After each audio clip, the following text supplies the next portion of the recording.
O, tuloy natin ang mga tanong dito from Dikar YT.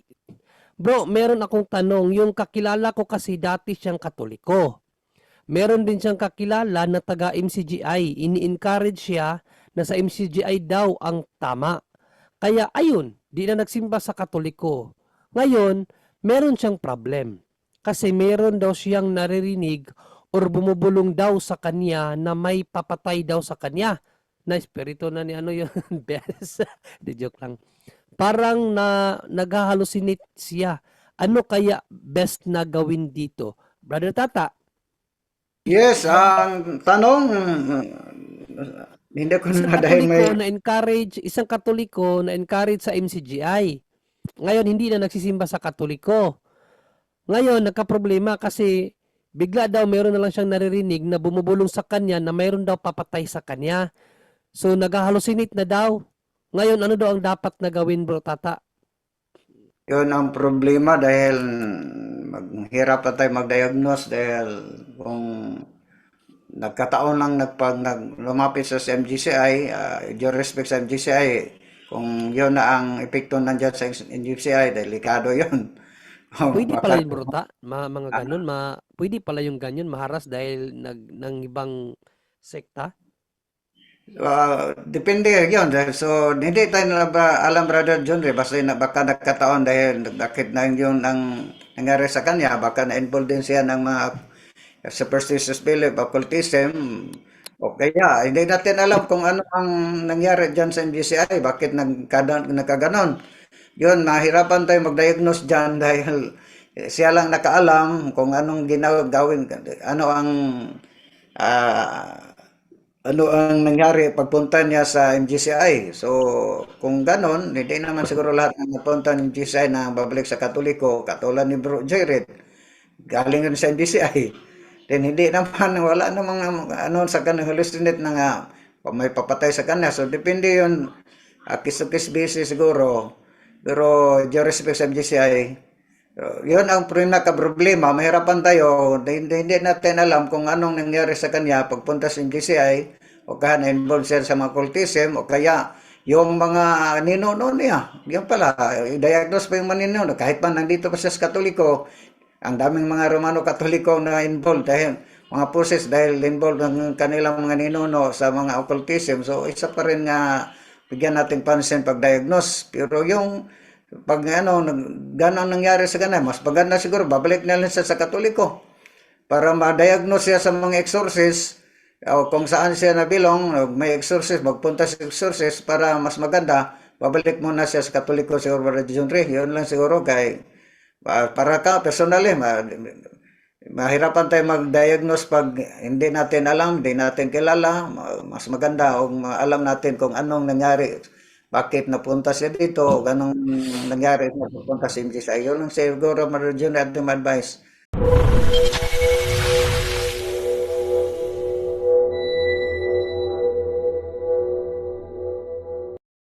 Meron parang, sino tong Haring Sablay? Yan Haring yung ano, Yan yan yung yung lag, Sitsoy.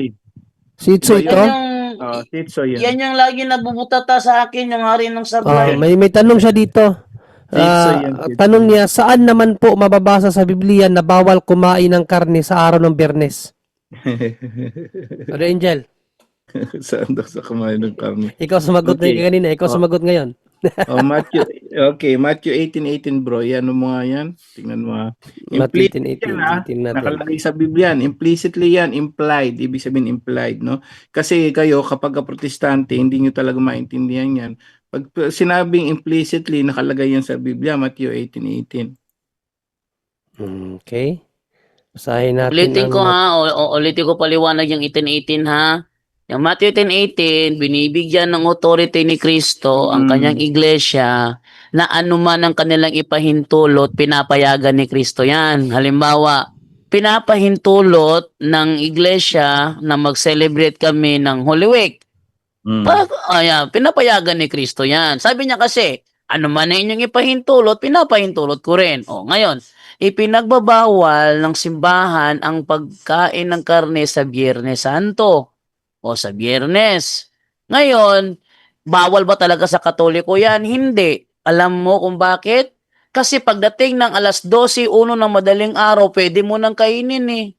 So, hindi talaga bawal sa'yo. Para bang baby, mamaya ka na kumain nito, kain mo tayo ng rice. Yung bread, yung chocolate, yung candy, mamaya na yan. Atin mo nang unahin yung rice. Pag natapos ka na sa rice, pwede mo nang kainin yung chocolate mo, yung biscuit mo. Ganon din yan. Ibig sabihin, hindi talaga bawal sa amin. May pagpipigil lang muna, pagdating ng 12:01, pwede mo nang kainin. Kasi kung talagang bawal sa amin yan, eh di, wala na sanang kakain. Yung iba nga, nagkakamali nga yung iba eh. Kahit Bernes, nakakain ng karne, ang dami nun. Tingnan mo doon sa sa sa Bantayan Island, saan ba yung Bantayan? Cebu siguro yung Bantayan Island siguro. Oh, tuwing Biyernes Santo, meron silang piyesta doon. Oh, daming karne doon. Oh, pwede kumain ng karne. Ibig sabihin, hindi talaga bawal ang karne. Meron ng disiplinang pagpipigil. At hanapan nyo, nasa Biblia ba yan? Nasa Biblia. Lahat ng aral namin na akala ninyo wala sa Biblia, nasa Biblia, Biblical isang yan. isang Isang talata lang. talata lang yan. Isang Implicit ang talata tawag lang dyan. yan. It, Oh. ano ba yung implicit? Baka hindi nga naintindihan ni Aling Sablay, no? Mm. Walang proper theology to. Sa pagsabi implicitly, implied, tinutukoy. Okay? Mm. Pantukoy yon. So, ibig sabihin doon, when you said implicitly, lahat yan, naka-ano yan. So, lahat ng turo, kasi kailanman, hindi niya sinabing, sabihin mo sa kanila, magbasa sila ng Biblia. Walang sinabi si Oh. Jesus ng ganun. Walang Na ganon. pinagbabasa ng Biblia yung mga tao. Yung turo, yung pahintulot nyo, simbahan yon. When he builds his church to the apostles, sila magsasabi ngayon. Kaya nga kahit ang abortion wala naman sa Biblia, pero sabi mo ba hindi nakasalanan yon dahil hindi wala sa Biblia? Di ba? So, yun ang mga tinatawag implicitly, pero kasama yon sa wag kang papatay. So, mayroon bang abortion? Yes, implicitly. It implied. Dapat maintindihan mo Haring Sablay. Puro ka naman sablay dyan. Hindi ka naman pumapasok. At saka bilang halimbawa, Inaamin mo pa ito, isablay ka. Si Itsoy ba to? at saka bilang halimbawa na tama yung ating paliwanag, ito na yung sabi ni Apostol Pablo rito. Sa iba naman, ito'y opinion ko lang. Walang sinabi ang Panginoon tungkol dito. Eh kung nandyan yung mga protestante sa panahong yan, di sila yung unang magagalit kay Pablo? Sila ang unang magagalit kay Apostol Pablo. Bakit? Sasabi kay Pablo, wala sa Biblia sinasabi mo. Oo, wala Hindi pala sila yan sabi ni sinasabi Kristo mo. eh. Oh, hindi pala yan turo ng ibang apostol eh. Opinion mo lang pala yan eh. Huwag mo ituro, di ba? Pagagalitan mo si Apostol Pablo dyan. Oh, pagalitan nila. Siguro kung buhay pa sila ng panahon ni Pablo, siguro ko aawain na si Pablo. Hoy, bumaba ka dyan sa pinatatayuan mo. Opinion mo lang yung tinuturo mo. Hindi naman sinabi ng Panginoon yan. Kaya lang, pasok siya doon sa Matthew 18:18 nga. Oo. Kaya nga, meron sa kasal ngayon, sa mga nakikinig ngayon, tinatawag nilang Pauline Pauline difference. Ibig sabihin, yung pagdating sa kasal, yun yung inaano nila. No, kasi actually yan yung sinasabi nila kaya nagkaroon ng mixed marriage. Kaya nagkaroon ng yan po yun. Ina-allowed pa rin. Bakit? Kasi pinahintulot ni Apostol Pablo. Kaya nga may mixed marriage. At saka ito pa. At saka ito pa. Mm. Ito sabi dito, ito'y opinion ko lang. Walang sinabi ang Panginoon tungkol dito. Kung itutuloy mo yan pagbasa sa verse 17, ang sabi niya, ito ang iniuutos ko sa lahat ng iglesia. Yung opinyong tinuturo niya, iniuutos niya sa lahat ng iglesia. Eh kung buhay pang mga protestante ng panahon niya, kakalabanin nila, ba't mo iuutos yan? Walang sinabi ang Panginoon tungkol dyan, ba't mo iuutos yan? Oh, di ba? Oh, tanyo? Sige, Badjunre, back to you. Ang tawag dyan, Pauline privilege yan. Pauline privilege, kaya mayroong mga mixed marriage. So, hindi mo maintindihan yan, Itsoy, kasi nga, ito ligaw to walang walang iglesia, wala siyang pinaglalabang iglesia. Tanong lang ng tanong, pag tanungin mo, ano iglesia ang pinaglalaban mo, anong grupo ka? Wala. Wala siyang grupo. Wala siyang kinaaniban, tupang ligaw. Pabayaan na natin yan. Yung bago yung Joven, bro, hinihintay natin ang lakas ng loob magsalita. Wala daw binatbat ang mga CFD sa mga hindi ko protestante. ano lang yan parang parang ano Parang lang yan, ano lang, yung nangaasar. pang-aasar na lang, pang-aasar Si na lang. Pag Kasi hinamon mo, ayaw. kasi kung Pag talagang hinamon, ayaw. seryoso siya, alam mo, Brother Angel, kanina pa ako naghihintay sa ano sa WhatsApp, Papasok yan. walang pumasok, walang tumawag. Sa Telegram, walang pumasok, walang tumawag. Sa Zoom, walang pumasok, walang nag-raise hand. Ano ba Takot. naman to? Takot pala Wala. kayo Huwag na lang kayo magtapang-tapangan ng mga takot pala kayo Huwag ka na magano sa Tsaka comment si section. Itsoy, ang hinahanap niya sa Biblia, yung Biyernes lang, no? Pero hindi niya alam na si Daniel, ilang araw hindi kumain ng karni, hindi nga lang karni, Meron din yan, no? pati tinapay, si Daniel, no? Bilang pagluksa niya dahil sa kasalanan ng Israel. Si Daniel ang nagsakripisyo sa kanyang sarili para mapatawad ang kasalanan ng Israel. Yan ang turo Itsoy ng simbahan. Biblical yan. Alam ng simbahan na hindi namin kakayanin na kumain hindi kumain ng ilang araw ng mga ganyan. Alam ng simbahan yan kasi hindi naman kami si Propeta Daniel, hindi kami mga prophet Kaya ang inano ng simbahan sa amin, kahit man lang kada Biyernes, pagpaalaala sa kamatayan ni Jesus. Kasi ang mga sakripisyo natin, kabayaran yan sa mga kasalanan, Itsoy. Yan ang biblical na understanding. Kung sa baga, biblical principle yan, itinuturo ng simbahan sa amin. Basahin natin itong si Daniel. Ikaw talaga haling sablay. No? Palibasa kasi hindi kayo tinuruan ng tama ni Ili Soriano. Basahin natin itong account ni Daniel. No? 2 hanggang 3. Noon akong si Daniel ay 3 linggo nang nagluluksa. 3 linggo na rin akong hindi kumain ng anumang masarap. 3 linggo, Itsoy, hindi lang Biyernes. Itsoy, hoy, makinig ka, Itsoy. 3 linggo na hindi kumain ng anumang masarap si Daniel. Hindi lang karne, anumang masarap. Na pagkain, ni tumikim man lamang ng kunting karne o alak. 3 linggo yan. Si Daniel nagsakripisyo sarili. Ni hindi ako naglalagay ng langis sa aking ulo. Ginawa niya yan dahil sa kasalanan ng Israel. Siya ang nagsakripisyo. Itsoy. Naghahanap ka sa amin ngayon, Biyernes lang. Si Daniel nga, 3 linggo. Ano ka ba? Dahil ang pagsakripisyo mo sa hindi pagkain, kabayaran yan sa mga kasalanan. At isa pa, sabi nga ni Panginoong Jesucristo na may mga demonyo na mapapalayas lang sa pamamagitan ng pag-aayuno at panalangin. Ang pagsasakripisyo, nagpapalakas yan ng spiritual mo. Yan ang reason kung bakit may pag-aayuno, kasama dyan ang fasting sa Biblia na itinuturo ng simbahan. Kayo kasi mga MCGI, ang nasa isip nyo lang kung paano kumain ng masarap. Wala kayong self-sacrifice. Hindi kayo biblical. Hindi daw siya miyembro ng MCGI, nakikinig lang. Ayaw niyang umanib. Ayaw pang aminin. Hindi, ayaw niyang umanib. Ibig sabihin, pati yung si Eli, hindi ka rin naniniwala kay Eli kasi hindi ka umanib. Kung ang relihiyon nyo, Wala siya religion. sabihin na natin wala kang relihiyon or nasa ibang relihiyon ka, kung yung pinapakinggan mong relihiyon, hindi nagtuturo ng fasting, sulpot yan. Dahil ang tunay na relihiyon, ang turo na sa Bible, ang turo ng simbahang Katoliko na sa Biblia. Mayroon bang fasting sa Bible? Meron. Tinuro ba yan ng simbahan? Meron. Alam ng simbahan na hindi namin kaya ang fasting ng mga propeta. Like ni Moises, ano ang fasting ni Moises? 40 days. Hindi uminom ng tubig o kumain ng tinapay. 40 days yun. Kakayanin kaya namin yun.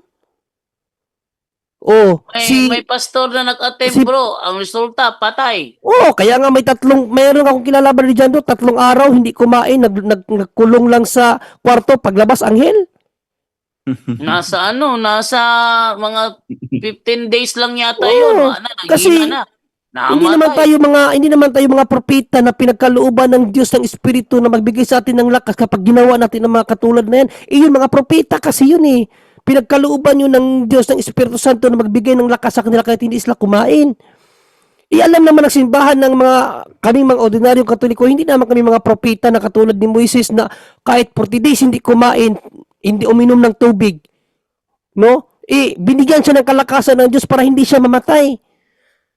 O, si Daniel, 3 linggong hindi kumain ng masarap kahit karni. Tumikim man lang ng karni o alak, 3 linggo. Si Elijah, 40 days din siya. Naglakbay siya papunta sa Sinai. 40 days siyang hindi kumain, hindi uminom ng tubig bago makipagkita sa Diyos. Yan ang turo ng fasting, Itsoy. Magpapalakas sa spiritual mo, magpiprepare sa'yo, ihanda ka para humarap sa Diyos, magprepare sa'yo, pagtanggap sa salita ng Diyos. Yan ang kapangyarihan ng fasting. The more rumihina ang iyong katawan, the more lumalakas ang iyong spiritual. Yan ang turo ng fasting. Aralin mong Biblia, Itsoy. Gahanap ka saan sa Biblia. Bernes lang hinahanap mo. Mga propita nga, 40 days, 3 linggo. Si Panginoong Jesucristo nga, 40 days, hindi rin kumain, hindi uminom ng tubig, fasting lang eh. Ano ka ba, Itsoy? Unang Korinto, Matuto bro. ka paano ituro ang tamang aral ng Biblia. Huwag kang magsanda sa turo ni Soriano. Nawala ang tapang nila. Walang gusto pumasok. Unang Korinto 8:13, kahit si Apostol Pablo hindi kumain ng karne. Unang Korinto 8:13, bro. Unang Korinto 8:13, ating tingnan ang Unang Korinto. Ang daming, lahat ng propeta, oy. Kahit ang mga apostol, nagpasting yan kasi aral yan. Magbasa ka ng Didaki. Didaki dito, may Didaki ako dito. Turo yan ng mga apostol kung paano dapat gawin ang fasting sa mga Kristiyano. Turo yan ng mga apostol. Nasa Didaki. O, mga Hindi alam ang prots. Nasaan na kayo? Ano yun mo dyan daw, mga? Mga prots. Mga bayabasan, mga bayabas. ipakita mo, Nasa- bro. Unang Korinto Sige, 8:13. unang Korinto 8:13, sabi ni Mother Angel. Sabi dito, kaya nga, kung dahil sa pagkain na itinutulak ko sa pagkakasal ang aking kapatid, hindi na ako kakain ng karne upang hindi siya magkasala. Ay, sus, ka napaka tinawa na.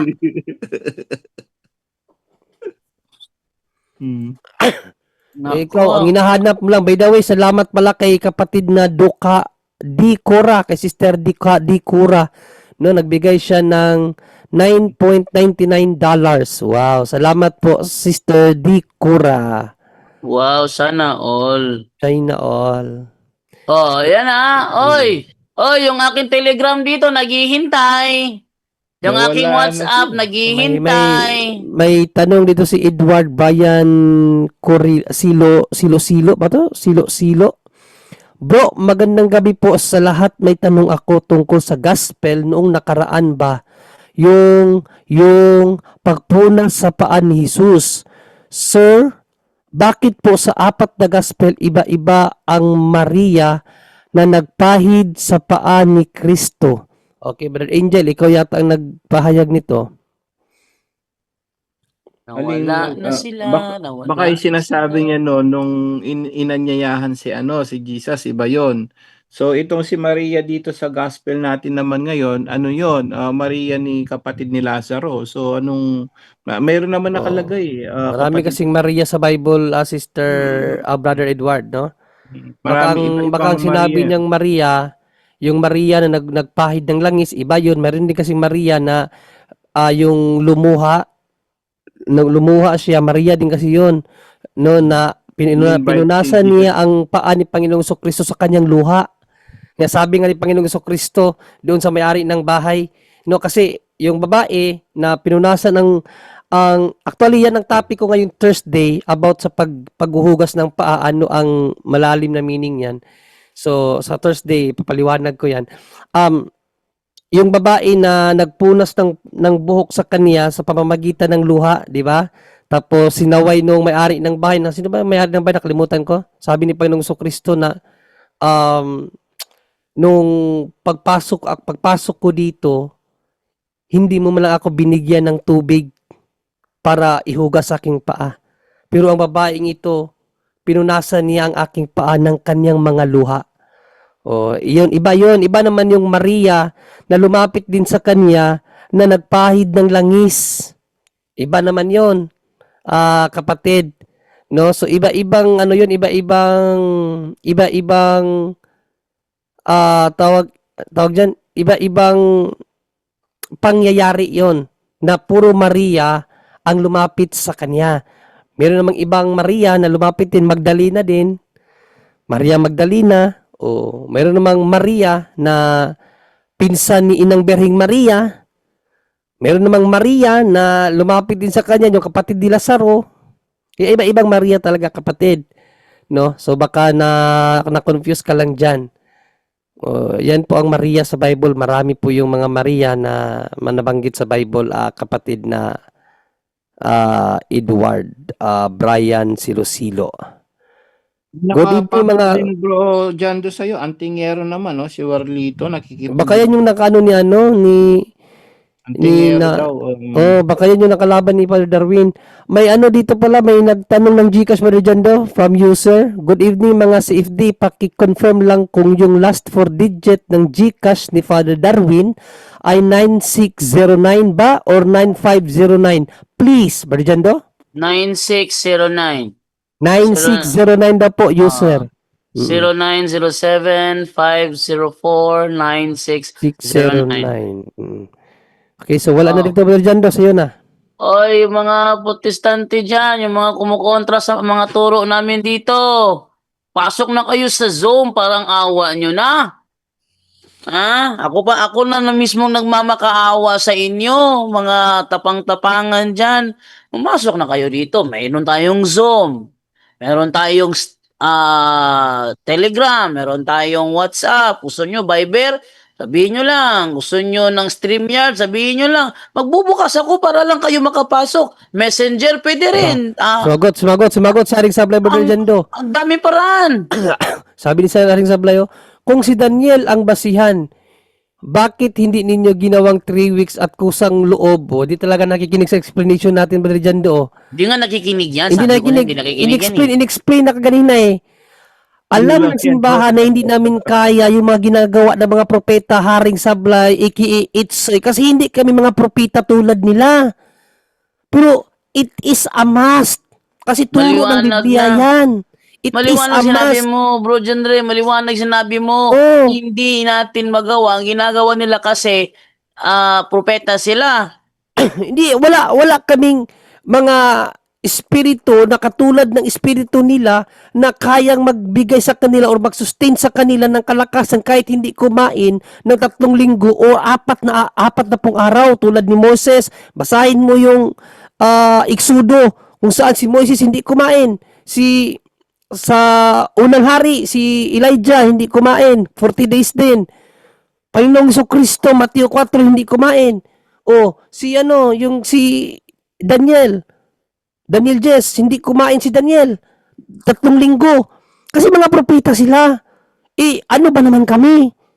Kami mga, sabi nga ni Panginoong Jesucristo, pagkatapos nyo mangaral, sabihin nyo, kayo'y mga walang kabuluhang tagasunod lang. Aliping walang kabuluhan. Aliping walang kabuluhan. Yun ang turo ni Kristo sa mga Kristiyano. Hindi niya sinabi na, sabihin nyo, mga propeta kayo mga aliping walang kabuluhan. Nakita ng simbahan yan na hindi kakayanin to ng mga Katoliko. Yung ganitong uri ng mga pag-aayuno. Ayuno ang tawag dyan fasting. Ganyan mag-ayuno ang mga Itsoy, Haring Sablay, ang mga propeta.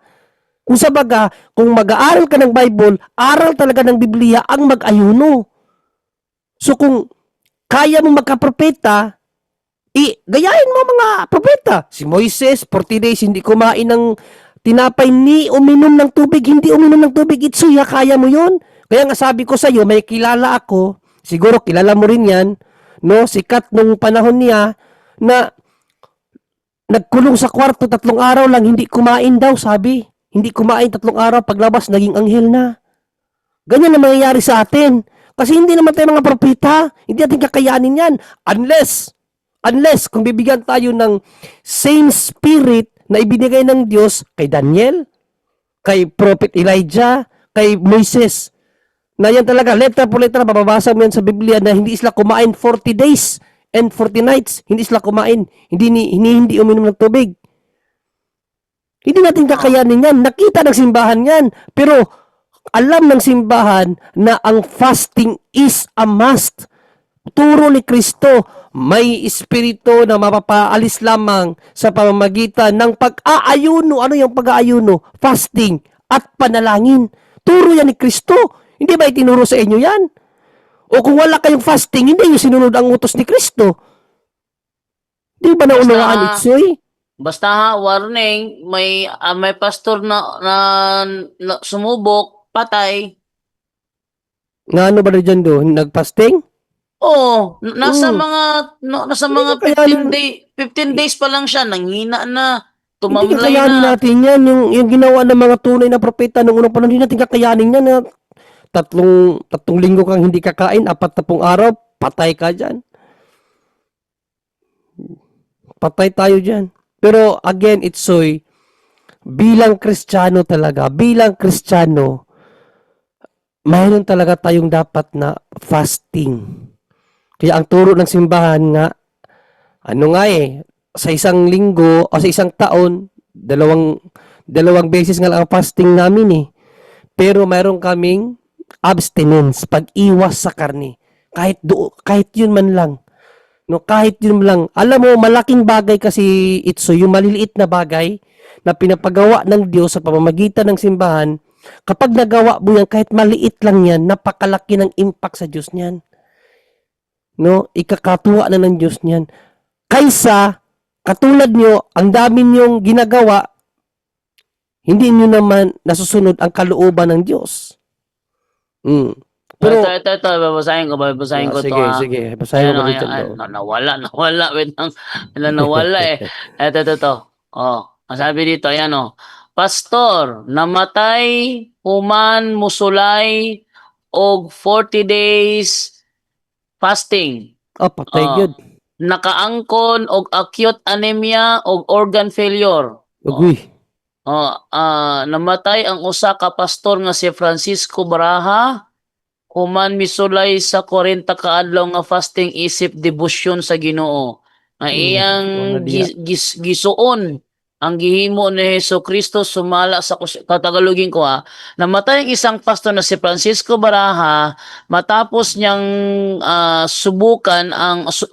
subukin ang 40 days fasting bilang debosyon niya sa Panginoon. Ginaya niya ang ginagawa ni Jesucristo ayon sa kasulatan. Sa original na plano, 40 days sana ang fasting. Pero umabot lamang siya ng 25 araw ang pag-fasting ni Baraha nga na walang kahit na anong pagkain o pag-inom ng tubig. Ayon sa mga doktor, na-diagnose siya na merong acute anemia at digestive organ failure na direktang resulta sa matagal na walang kain at walang inom. Klaro usab sa mga halata naman sa sa imahe ang grabe niyang pagkapayat bilang palatandaan na severe dehydration at malnutrition. Nang kumalat ang balita sa social media, may mga netizen na nangangantyaw, nagpasiaw nga karon siguradong makita na niya. May iba na para pinatatawanan na lang siya na siguradong makikita na niya ang kanyang ginagayang sa Jesucristo. Apan giawag ang publiko, sinasabi sa publiko na iwasan ang pagmamaltrato, magpamaltrato at manatili na irespeto, lalo na yung trahedya na naglambigit na naglambigit sa Tagalog na nangyari, na kinahinatnan ng buhay ng taong ito. Gipasidanan, binabalaan ng mga eksperto sa panglawas nga delikado nga pangangatawan na delikado ang matagal na fasting na walang medical supervision na maaaring hahantong sa seryosong pagkasira ng katawan o kamatayan. Nanawagan ng mga otoridad at ang health professionals na mag-ingat at humingi ng gabay sa doktor lalo na sa mga relihiyosong practice na may kinalaman sa matagalang pag-aayuno. Ayun ang nangyari sa kanya. Pastor, namatay matapos subukin ang 40 days fasting, nagkaroon ng acute anemia at organ failure. Grabe yan. Yan ang resulta sa mga litra por litra. Parehas lang yan, Marijando, yung pastor na nagpakagat ng ahas. Kasi di ba, meron hindi sa na siya Bible na, tatablan. na Ganun yun. kahit Hanapin ko yun. pa kagatin ka ng ahas, hindi ka mamamatay. Nagpakagat siya, kubra. Wala pang ilang minuto, patay. Nasa ano yun? During sa ano niya yun? Sa kanyang sermon? Sa homily Oh. niya. Sermon niya. Nagpakagat ng ahas, di patay siya agad. Tsaka may pastor naman na yung mga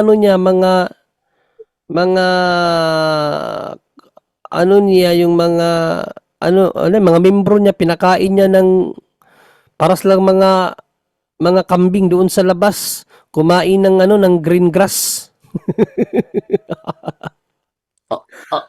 Mga kambing yun. Ito, ayan o. Ayan o. Pastor na gumagamit ng ahas sa religious ceremony, tinuklaw, patay.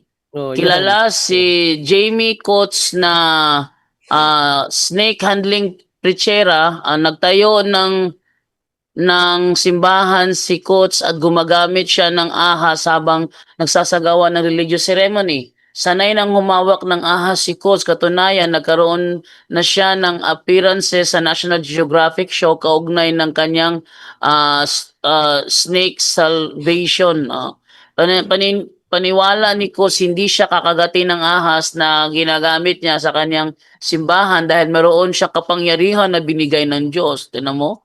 Subalit, nagkamali si Coates sa paniniwala sapagkat ng gabing magsagawa siya ng seremonya gamit ang isang rattlesnake, tinuklaw siya sa kamay at dakong 10:00 ng gabi, diniklara siyang patay.